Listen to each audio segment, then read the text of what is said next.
What's going on, everyone? We are back with another video, and it's gonna be a pretty straightforward one. It's my setup, but how we got here isn't so straightforward. The room I'm standing in is our extra bedroom, but it also is our guest room, my work from home office, and my creative space. Now, the reason why I'm making this video is because I'm sure there's a lot of people out there just like me who don't have a dedicated space for just themselves. Maybe they are renting a room. Maybe they share an office with their partner. Maybe there's not room really at all. So I just wanted to kind of make this video to show how I can turn a shared space into my creative safe space, so to speak. So with that being said, let's turn off the normal lights and get into the streaming setup. In quite literally 30 seconds, you've been able to see me go from the normal office space to a stream room. And lighting is a huge part of that. Being able to grab some RGBs. Now, I'm not saying you have to go get Nanoleaf, you don't have to go get Govee, you don't have to go get whatever expensive brands are out there. Be creative in your methodology of creating space, creating different environment that makes it feel like it's a whole different room. Now that we're in the rig, let's kind of go over what everything is, why I have everything positioned the way that I do, and go from there. For starters, let's go into what the actual rig is itself. It's a Next Level Racing FGT Elite Lite. Now, FGT just means that it can switch between Formula style and GT style, or you can do this hybrid style, which is GT seating to where you're not like this, but you're more normal and you have your feet up. Right now, because I am pretty obsessed with F1, I am racing in a Formula style. One, I find it extremely comfortable, pretty immersive in general, and it's been great. It doesn't creak, it doesn't shake. I've gone through 2 other rigs, and I am going to be making another video in regards to recommendations, maybe like a tier list, and what could be some useful tips and tricks for people just starting out. And by no means am I an expert, so take everything I say with a grain of salt, but I am not affiliated with anyone, so you can at least take my opinion for what it's worth, knowing that I'm not being paid off by any company.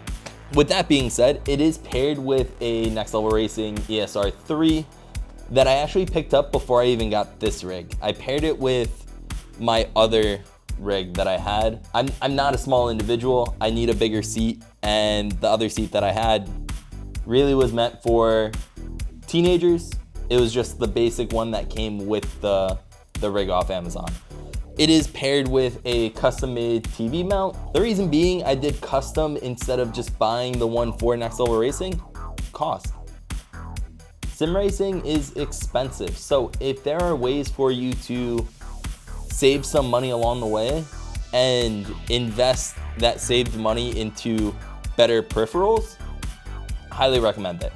I got the Moza R5 bundle roughly 7 months ago. It was the second wheel that I owned. The first wheel I had was a Logitech G920. Honestly, it was fine. The feedback was not strong enough for what I was looking for, and I really wanted a Formula style wheel. So, got the R5. If you do get an R5 or an R3, if you can spend the extra bit of money to buy the performance kit for the brake, do it. Without a doubt, do it. Your braking will be a lot more precise.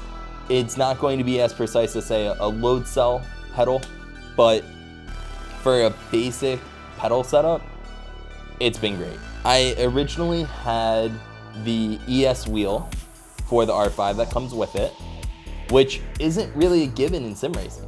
Most of the time, you're buying a base, you're buying the pedals, you're buying the wheel all separately, and it adds up. Moza does a great job of providing 2 different bundles for people that are starting out.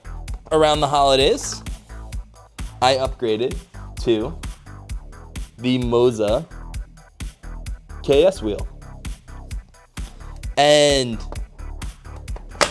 it's been a game changer. Magnetic paddles have been fantastic. Dual clutch setup, great. Customizable buttons, rotary dials, which have been great for switching ERS modes, brake bias. It's been fantastic. Cannot recommend it more.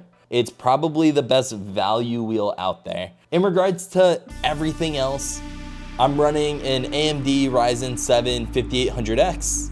My GPU is a RX 7800 XT. Is that overkill for the games I'm playing? Probably. I'm not gonna lie, it probably is overkill. But I do play VR, I race in VR. That takes a lot of GPU power. I had a 6600 XT and it just was not keeping up to what I needed it to do. A lot of micro stutters, a lot of frame drops. Not really working in VR all that well. With VR, because it's so close to you, you need as high fidelity as you possibly can get. And this seemed like the best option for me at the time. So very happy with it. I do wish the AMD drivers were a little bit better. If there's any room to give NVIDIA some credit, their drivers are better than AMD. But they're also a lot more expensive. My system has been great. I have the entire rig paired up with a 50-inch like Vizio 4K TV. It's only 60 Hertz. It's not the most color accurate. It's not the greatest panel. But when you're racing, it doesn't matter. Advice that I can give. If you do have a rig and you're wondering, do I do an ultra wide? Do I do triple monitor? Do I do a TV? If you're in between an ultra wide and a TV, go with the TV. Two big advantages of having a TV versus an ultra wide. The first one is gonna be your TV can run in ultra wide mode. I have my resolution set to 3840 by 1600, which is a 21:9 aspect ratio, or what is used in ultra wides. Now there are some crazy ultra wides out there, like a 32:9, and it's, you know, insane. I don't think it's necessary.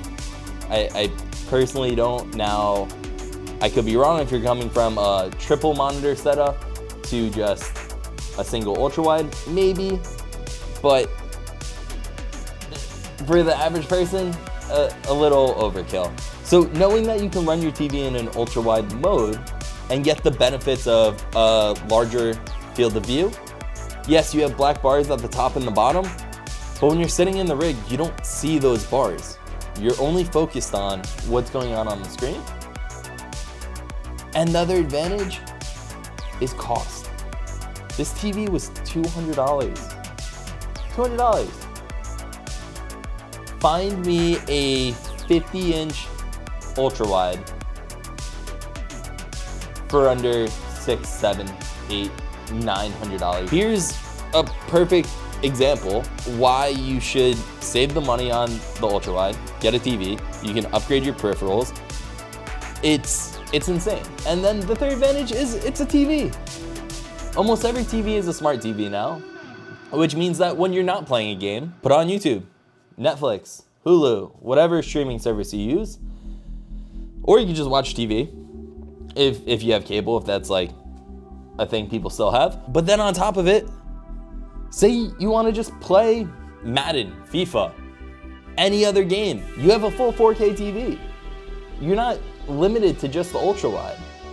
So if I'm in between an ultra wide and a TV, I'm picking the TV every single time. From a cost benefit, from a versatility aspect, and you're gonna get a higher resolution. I think that's really it on my end. Again, just a simple setup video, nothing too crazy. Some other things that I utilize in regards to streaming. So I have a Stream Deck Plus. Is it necessary? No. There's virtual ways to do it as well. Use from SteelSeries, they have something called Sonar that gives you very similar capabilities as Wavelength. In regards to microphone, obviously this isn't my normal mic, but I use a FiFine AM8 Plus. It's a USB XLR combo mic. I currently use it over USB. Nothing crazy, but sounds good. Great value for money. It's really it. You don't need a lot to have a good time. And even what I have now, I would consider overkill. Do I love it? Absolutely. Do I want to get rid of it? Absolutely not. But is it necessary to have a good time in sim racing? And the answer is no. Just like you don't need a whole dedicated room. You can position things in a way that makes sense. For example, I have it set up so that I'm caddy corner. So that when I'm in the rig and my peripherals are going like this, I see a wall there and a light / camera there. But I'm not worried about work. That's behind me. I'm not worried about the guest bed.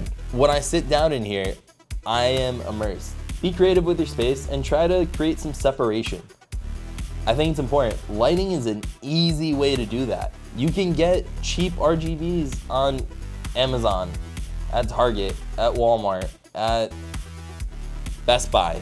Best Buy is more name brand, but you can get cheap alternatives. You don't need necessarily the fancy brands. Create separation, change the lighting in the room, and you'll find yourself immersed and in a space where you feel like you can create. This space allows me to have separation from work. It allows me to not think, oh, this is actually a shared room. I'm utilizing the space in the best way that I possibly can and having a great time doing it. There's a reason why I haven't created content in a while. There's a reason why I haven't streamed. Like, this is the first time I'm really getting into streaming, and part of that is I actually feel like I have a creative space. I went from having my own office to having an office / guest room, and from a creative standpoint, that was a hard hurdle for me. It took a lot of encouragement from my fiance to say, hey, how about if we try this or try this or try this? And we finally found a layout that worked out well for me. So be creative with the space. Sometimes you just have to make do with what you got. But happy to be back, happy to make some content. Plan on doing some more streams other than just racing. It could be Q&A. So if there's any questions that you want to ask, just let me know. And your boy Dreamer Boy. Don't stop believing, don't stop dreaming, and I will catch you in the next one. Peace.